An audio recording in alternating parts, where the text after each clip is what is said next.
Okay और जो इसका एनालिसिस करने जा रहे हैं तो इनफ्लोज भी 3 और आउटफ्लोज भी 3 तरह की हमें दिखेंगी, ठीक है। इनफ्लोज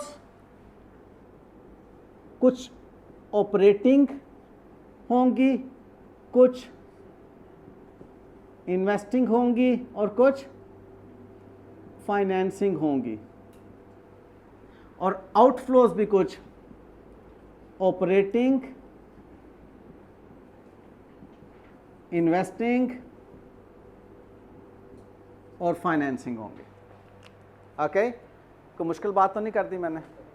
ओके तो हमने देखा कि हमारी जो कैश इनफ्लोज यानी कि कैश रिसीट्स हैं ऑपरेटिंग, इन्वेस्टिंग, फाइनेंसिंग, और आउटफ्लोज भी ऑपरेटिंग, इन्वेस्टिंग, फाइनेंसिंग होंगे। ओके अब ज़रा मैं थोड़ा सा आपको मज़ीद रिलैक्स करने जा रहा हूँ। अभी एक बचपन की बात याद दिलाई थी, क्या? Cash receipt and payment. एक और बचपन की याद करते हैं ताज़ा। हमने एक इक्वेशन पढ़ी थी, क्या ज़हन में आता है जब मैं एसेट्स लिखता हूँ और इक्वेशन बोलता हूँ तो? Is equal to owner's equity plus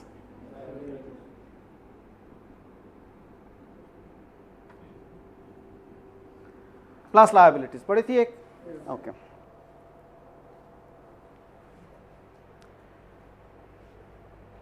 अभी हमने थोड़ी देर पहले एक बात की, वो लिखी हुई है, जब हम एसेट्स देखते हैं तो एसेट्स हमारे कितनी तरह के होते हैं? एक करंट एसेट्स और नॉन करंट एसेट्स। अब बेटे ऑनर्स इक्विटी में तशरीफ लाएं। ऑनर्स इक्विटी के अंदर हमारे पास इसकी क्या क्या आइटम्स हैं? एक तो है इसमें कैपिटल, ठीक है, कैपिटल का बैलेंस होता है कि हमारे पास कैपिटल, इसको मैं कैपिटल भी, और इसमें कैपिटल में फर्दर दो तरह की चीज़, एक तो ना पहले ओपनिंग कैपिटल है, दूसरा फ्रेश कैपिटल भी तो इंट्रोड्यूस करते हैं ना, तो मैं लिख देता हूँ, चलो फ्रेश कैपिटल भी लिख देता हूँ। फ्रेश कैपिटल, बात अभी तक हाथों से तो नहीं निकली? उसके बाद आप इसमें से कुछ ड्राइंग्स माइनस करते हैं। ड्राइंग्स क्या होती हैं? जो कि आपने, अच्छा एक बात बहुत इंपॉर्टेंट है, अभी आपके ज़हन में आ रहा होगा, ड्राइंग्स वो होती हैं जो ओनर बिजनेस से निकालता है। अगर मैं इस बात को यूं कहूं कि ड्राइंग्स वो होती हैं जो आपने ओनर को पे की हैं, तो ये ठीक नहीं होगी बात? हाँ बहुत इंपॉर्टेंट पॉइंट है, मुझे क्लियर करना है आपको, फिर आगे चलूंगा। पॉइंट इज दिस कि who you are, who you are, ये बहुत इंपॉर्टेंट पॉइंट है। You are accountant of the entity for which we are doing accounting. ये सबक कहीं पर लिख लो। चार्टर्ड अकाउंटेंट बनने तक हु यू आर आपको मालूम होना चाहिए। चार्टर्ड अकाउंटेंट बनने के बाद देखेंगे कि अब आप कंसल्टेंट हैं या आप फाइनेंशियल कंट्रोलर हैं या आप एडवाइज़र हैं, क्या हैं। अभी फ़िलहाल चार्टर्ड अकाउंटेंट बनने तक आप क्या हैं? जिस भी एंटिटी का आप क्वेश्चन सॉल्व करने जा रहे हैं, आप उस क्वेश्चन की एंटिटी के अकाउंटेंट हैं, ठीक है? ओके तो अब उस अकाउंटेंट होने के नाते आपने क्या किया? आपने उस एंटिटी के ओनर को कुछ कैश दिया, उसको कहते हैं, गॉट इट। और इसके अंदर फिर ऐड क्या होता है बेटे? प्रॉफिट। मैं अज्यूम कर रहा हूं कि लॉस नहीं है फिलहाल, प्रॉफिट। लॉस होता तो ऑब्वियसली माइनस होता।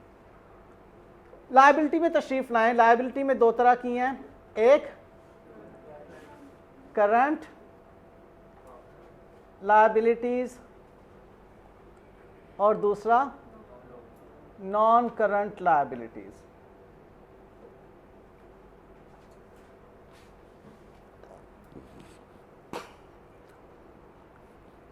जो बात मैं इस वक्त आपको बताने जा रहा हूं, ये 100% करेक्ट नहीं साबित होगी आगे जाकर, लेकिन कॉन्सेप्ट बिल्डिंग के लिए बहुत इंपॉर्टेंट पॉइंट है, ठीक है। वो क्या है सुनिएगा। जो ऑपरेटिंग एक्टिविटी है उसका ताल्लुक होता है करंट एसेट में मौजूद कैश इनफ्लो या आउटफ्लो के साथ,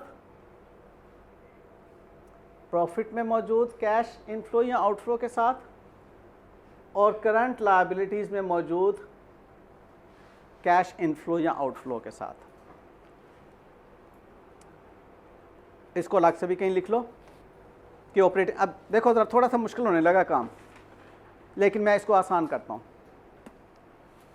हम क्या बोल रहे हैं, ऑपरेटिंग एक्टिविटी, बिजनेस को ऑपरेट करने के लिए जो एक्टिविटी है।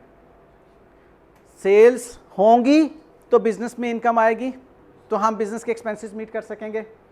तो सेल्स और सेल्स से मुतल्लक जितने एक्सपेंसेस हैं, यानी कि all incomes and all expenses more और लेस।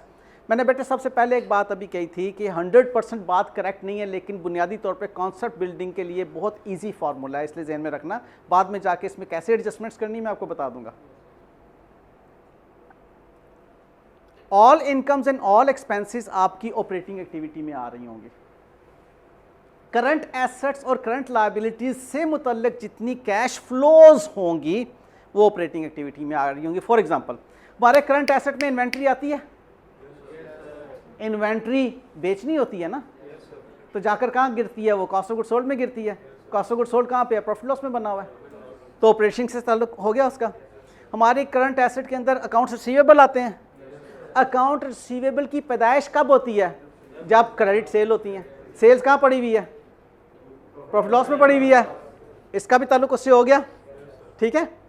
इस तरह से एक्रूड इनकम करंट एसेट्स में होती है। एक्रूड इनकम, अगर वो अगर इनकम एक्रू ना हो तो क्या ये एसेट बने, तो लिहाजा इसका ताल्लुक भी इनकम से हो गया। अभी चंद एक चीजें हैं मजीद जो कैश और कैश इक्विवेलेंट से मुताल्लिक बाद में बात करूंगा, फिलहाल इतनी बात समझ में आ गई।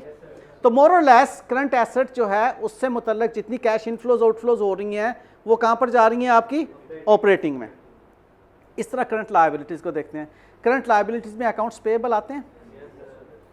अकाउंट्स पेएबल जो हैं वो कब पैदा होते हैं, जब क्रेडिट परचेज करते हैं। क्रेडिट परचेज कहां पे जाके गिरती है, प्रॉफिट लॉस में, तो उसका ताल्लुक ऑपरेटिंग से हो गया। एक्रूड एक्सपेंसेस कब पैदा होते हैं, जब एक्सपेंस एक्रू पेएबल होता है। इसी तरह से कोई प्रोविजन फॉर लॉस, ठीक है। तो जो आपकी करंट लायबिलिटीज है मोर और लेस आपकी प्रॉफिट लॉस अकाउंट से ताल्लुक रख रही हैं। तो इसको सादगी में ये भी आप कह सकते हैं कि ऐसे कैश इनफ्लोज या आउटफ्लोज जिनका relationship profit and loss account से कायम होता है वो ऑपरेटिंग एक्टिविटीज के कैश इनफ्लोज एंड आउटफ्लोज कहलाते हैं। बड़ा सादा फार्मूला दिया है, इसको बड़ी सादगी में कहीं लिख भी लो। Those cash inflows and outflows, those cash inflows and outflows that originate from or which originate from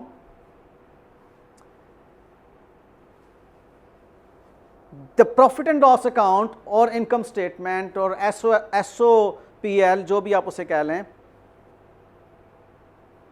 are categorized under the कौन सी एक्टिविटी, ऑपरेटिंग एक्टिविटी। ओके अब अगली बात, आपके ये आगे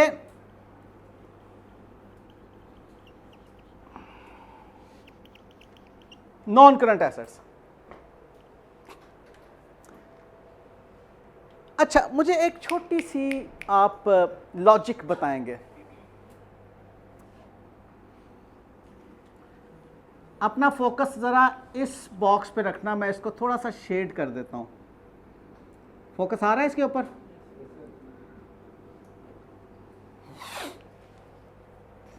इसके ऊपर एक छोटू सा मैं आर्च बना देता हूँ।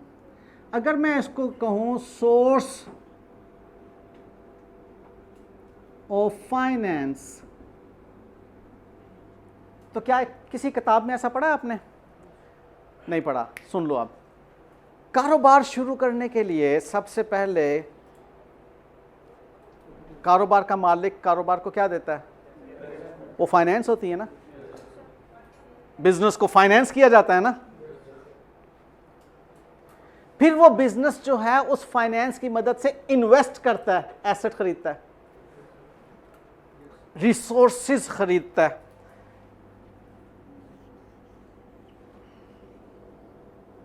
इसको शेड किया है और इसको मैं लिखता हूं रिसोर्सेज। जो नॉन करंट एसेट्स हैं वो आपके इन्वेस्टिंग एक्टिविटी से मुतल्लक कैश फ्लो जनरेट करते हैं। इन्वेस्टिंग एक्टिविटी मैंने रिलेट कर दिया, इन्वेस्टिंग क्या है। और जो आपकी कैपिटल और नॉन करंट लायबिलिटीज हैं ये फाइनेंसिंग एक्टिविटीज से मुतल्लक कैश जनरेट करती हैं।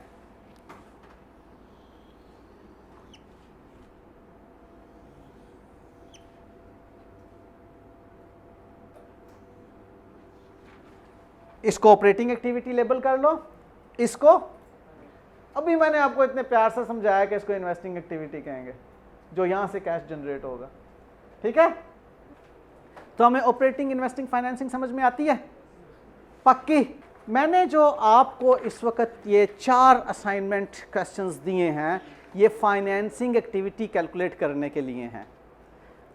अब आप मुझे बताइए कि मैंने कैश इनफ्लोज को ऑपरेटिंग, इन्वेस्टिंग एंड फाइनेंसिंग लिखा, यानी कि जो भी कैश इनफ्लोज हैं उनको हमने बाइफर्केट करना है, कैटेगराइज करना है ऑपरेटिंग, इन्वेस्टिंग एंड फाइनेंसिंग में।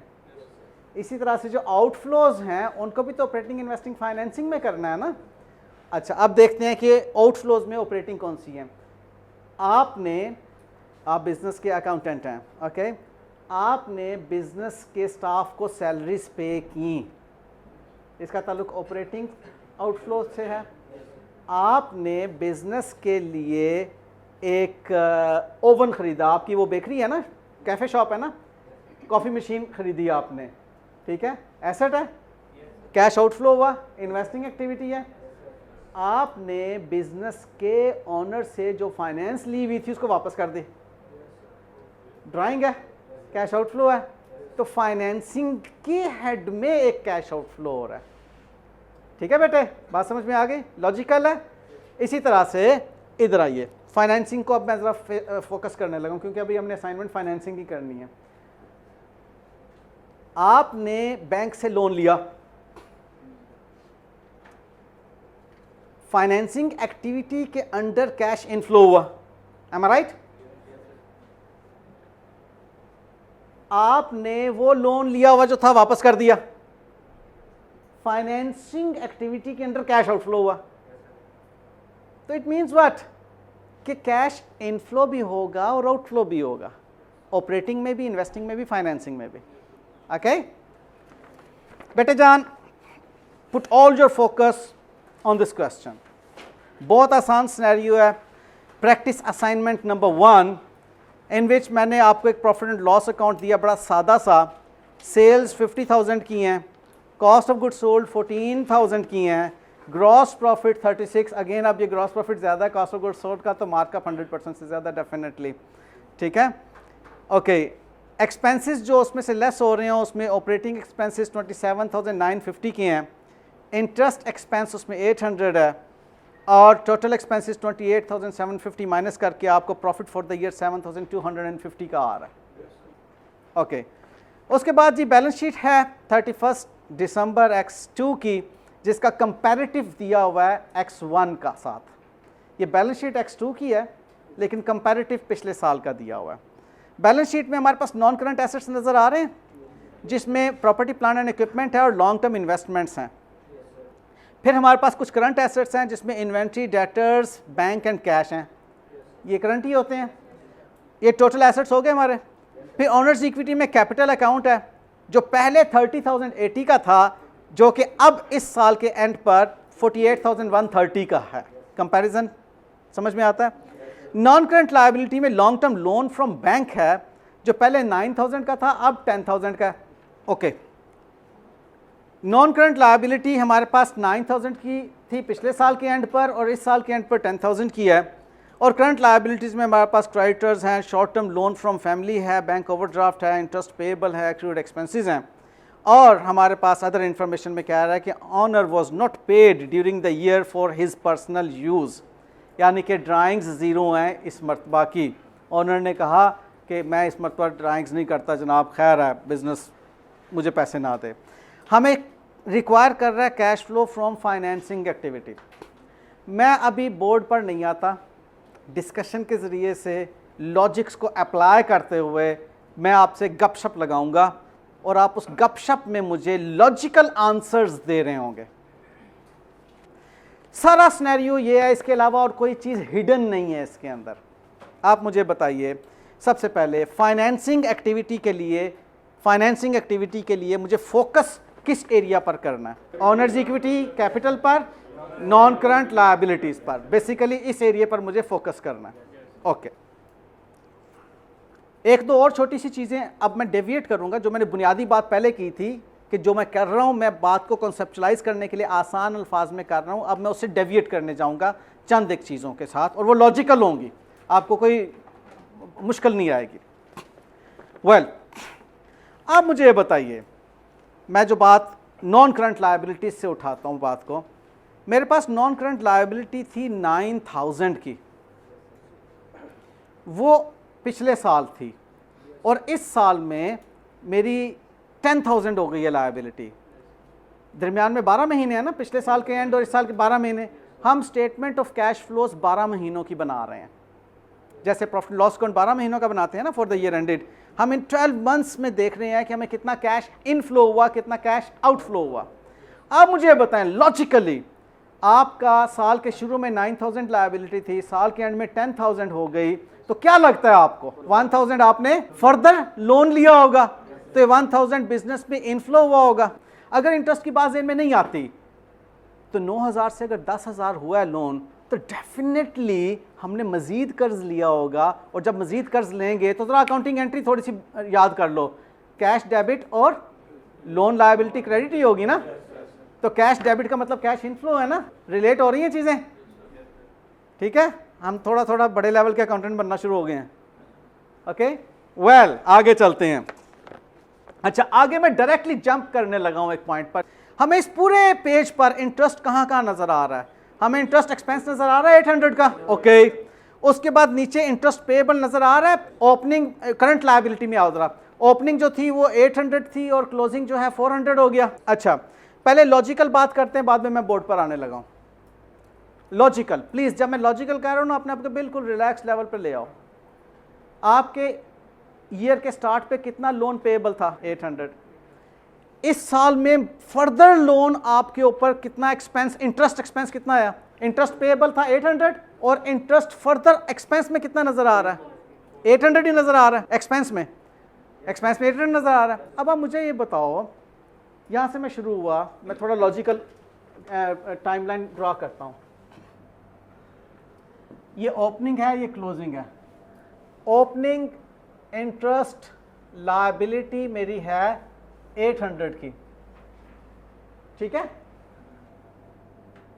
और ये ड्यूरिंग द ईयर मेरा इंटरेस्ट एक्सपेंस है 800 का। ये इस लायबिलिटी के बाद ये इंटरेस्ट पैदा हुआ है ना, एक्सपेंस पैदा हुआ है ना। ये इंटरेस्ट पैदा हुआ था पिछले साल, अभी तक अदा नहीं हुआ था, तो ये लायबिलिटी था इस साल की ओपनिंग डेट पे।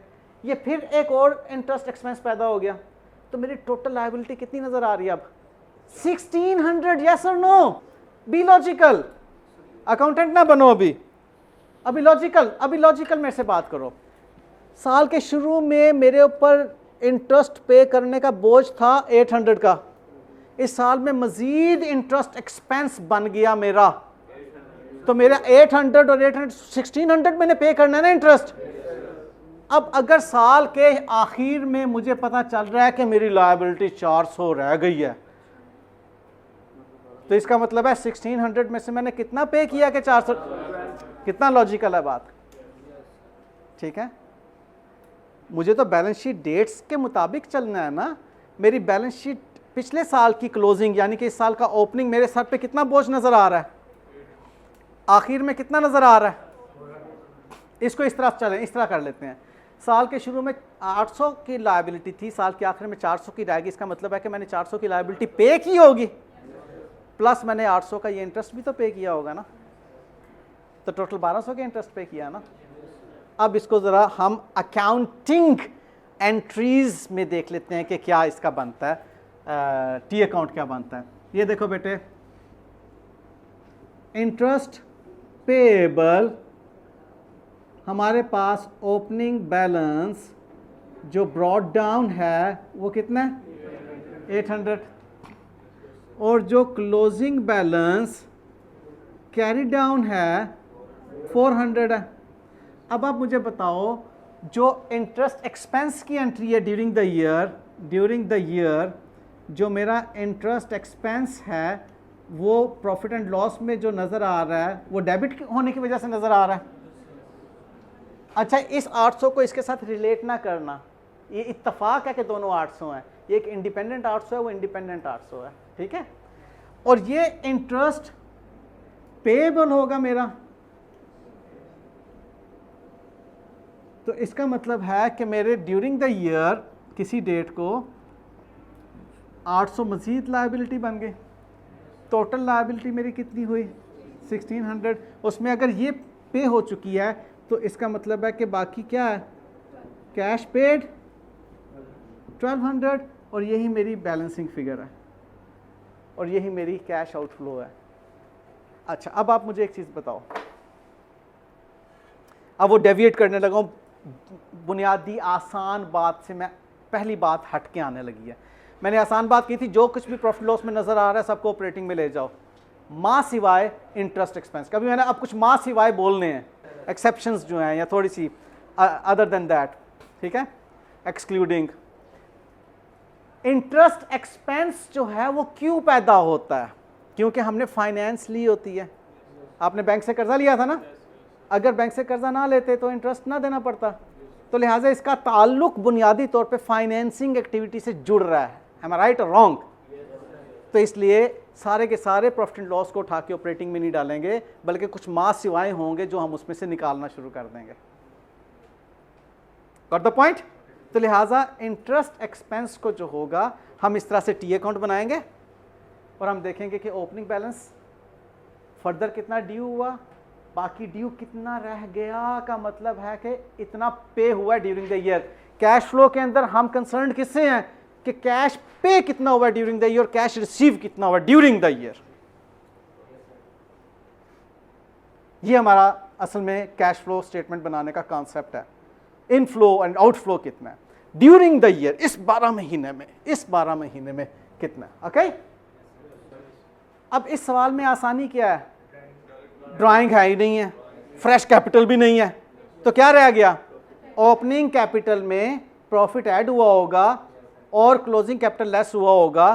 तो देखो बराबर बात बनती है या कोई बैलेंसिंग फिगर आ जाती है। आइए देखते हैं, बिल्कुल एक लॉजिकल कैलकुलेशन करें। मुझे बताएं ओपनिंग कैपिटल कितना है इसके अंदर, 30,080 रुपीज़। इसमें प्लस क्या करना है आपने, फ्रेश कैपिटल। इसमें माइनस क्या करना है आपने, ड्राइंग्स। इसमें प्लस क्या करना है आपने, प्रॉफिट फॉर द ईयर, ठीक है, इस साल का प्रॉफिट जिस साल की हम कर रहे हैं। तो हमारे पास रिजल्ट क्या निकलेगा, क्लोजिंग कैपिटल हमें फिगर क्या दी हुई है, 48,130, ये दी हुई है फिगर। अब इन तीन में से हमें किन के बारे में पता है, हमें पता है ड्राइंग जीरो है, पता है ना, उसने कहा हुआ है ना कि ड्राइंग जीरो है। बी कॉन्फिडेंट कि ड्राइंग है ही नहीं है इस मरतबा, जीरो लिख दो। उसके बाद फ्रेश कैपिटल का हमें पता है, नहीं पता ही नहीं है, हो सकता हो, जो पता है पहले वो लिखो, क्या पता है, और यस कितना प्रॉफिट हुआ है, क्या बात है यार, शाबाश, पकड़ लिया पॉइंट को आपने। 7,250 का प्रॉफिट हुआ। अब बिल्कुल एक बेबी लेवल के मैथमेटिक्स के स्टूडेंट बन जाओ। बेबी लेवल मैथमेटिक्स के स्टूडेंट को क्वेश्चन आया है, बेटे इसमें ये ऐड करें, ये ऐड करें, ये लेस ये लेस करें और ये ऐड करें तो ये आना चाहिए। तो बताओ यहाँ पर कोई मिसिंग फिगर तो नहीं है क्या, क्या है 10,800, ये फ्रेश कैपिटल है। अब आप मुझे बताओ, हमारी इस कैलकुलेशन में ओपनिंग कैपिटल तो ओपनिंग डेट पे पड़ा हुआ था, ड्यूरिंग द ईयर कैश तो नहीं मिला ना। फ्रेश कैपिटल, क्या ड्यूरिंग द ईयर कैश मिला? यस। फ्रेश कैपिटल का मतलब यही है ना कि fresh capital injected in the business during the year. Inflow हुआ ना। ड्राइंग्स आउटफ्लो हुई है कोई साल? प्रॉफिट इनफ्लो है कि आउटफ्लो है? कुछ नहीं है। प्रॉफिट में निचोड़ने अभी हमने cash inflow outflow operating activity जब बनाएंगे, अभी प्रॉफिट के अंदर देखना है कि कैश इनफ्लो आउटफ्लो कितना है, तो प्रॉफिट को अभी भूल जाएं। ओके, तो हमारी फाइनेंसिंग एक्टिविटी के अंदर इस वक्त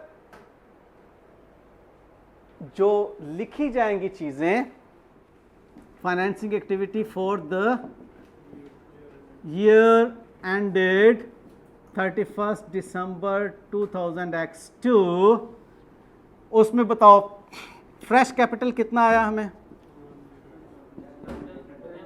इनफ्लो है या आउटफ्लो है? फ्रेश कैपिटल हमेशा इनफ्लो होगा। चलो आज हम प्लस भी लगा देते हैं इसके साथ। कोई ड्राइंग्स है? नहीं।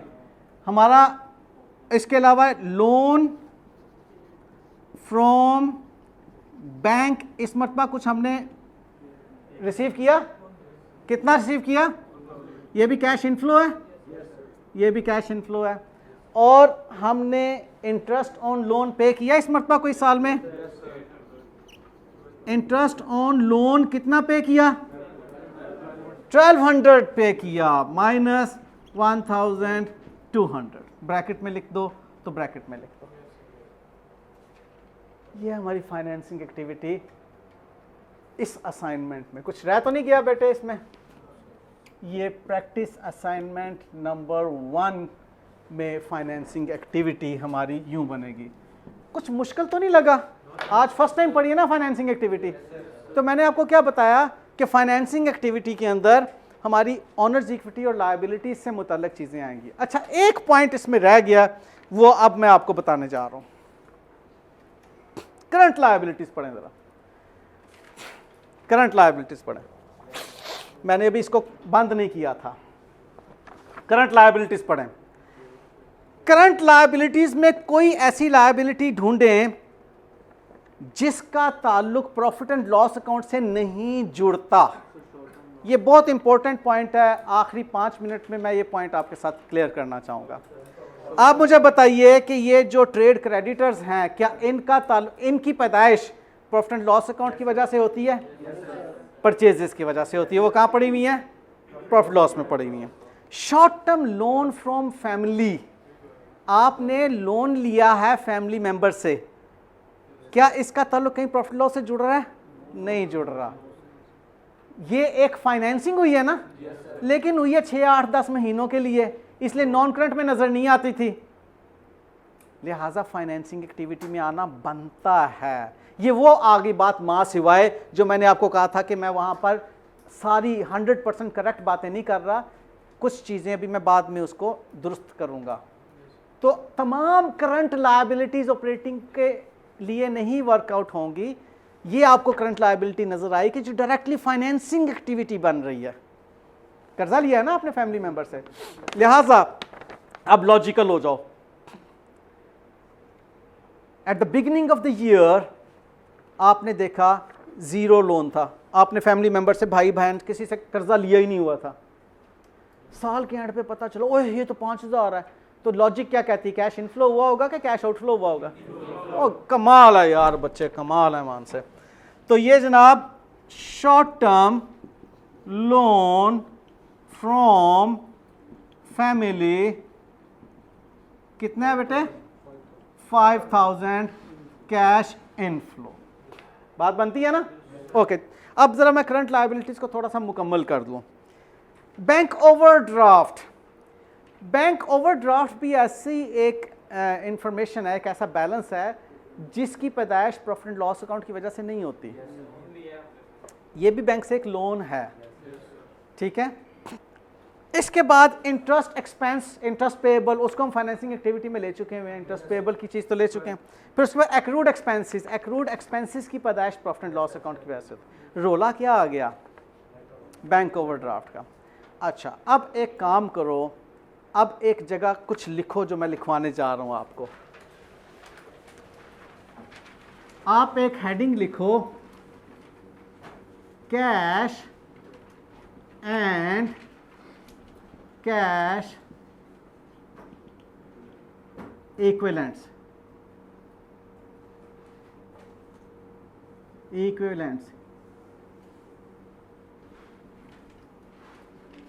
ठीक है, cash and cash equivalents.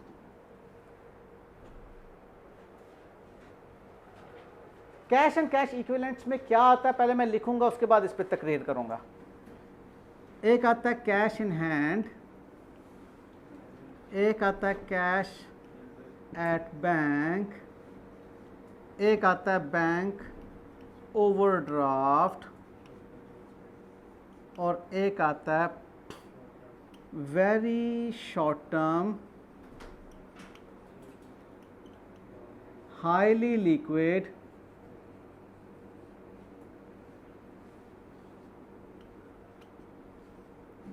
readily convertible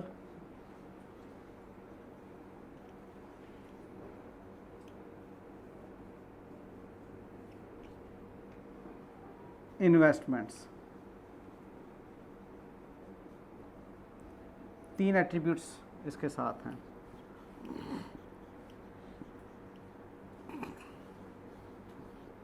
ये चार चीजें जो हैं ये आती हैं कैश एंड कैश इक्विवेलेंट के अंदर।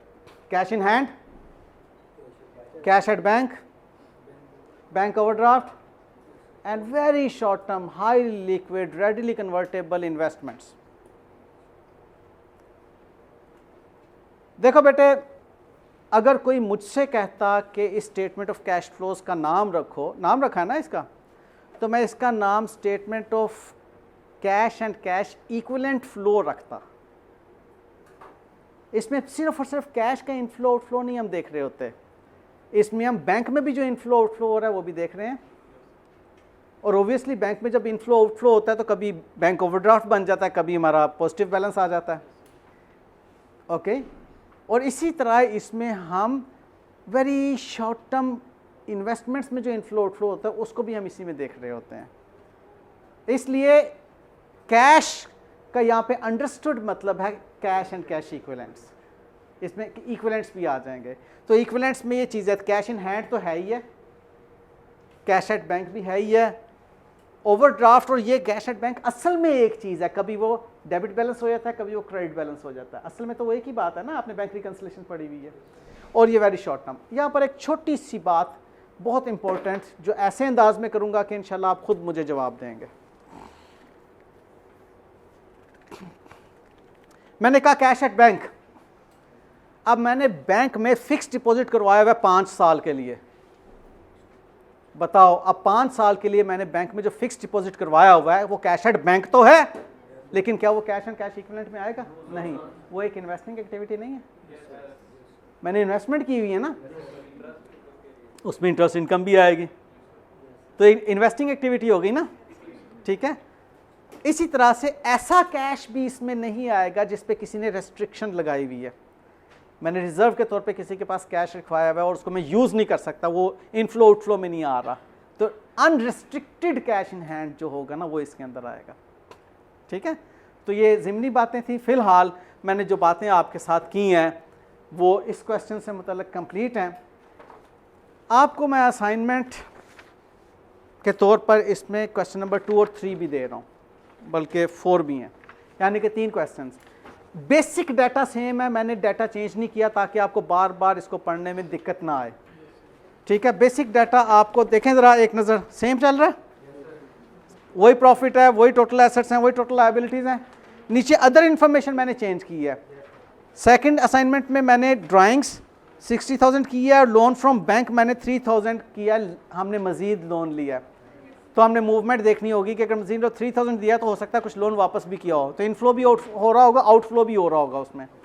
इसी तरह से थर्ड सिनेरियो में मैंने फर्दर कैपिटल 50,000 कहा है और ड्राइंग्स के बारे में खामोश रहा हूँ, तो इसका मतलब बैलेंसिंग फिगर ड्राइंग्स की निकलेगी उसके अंदर।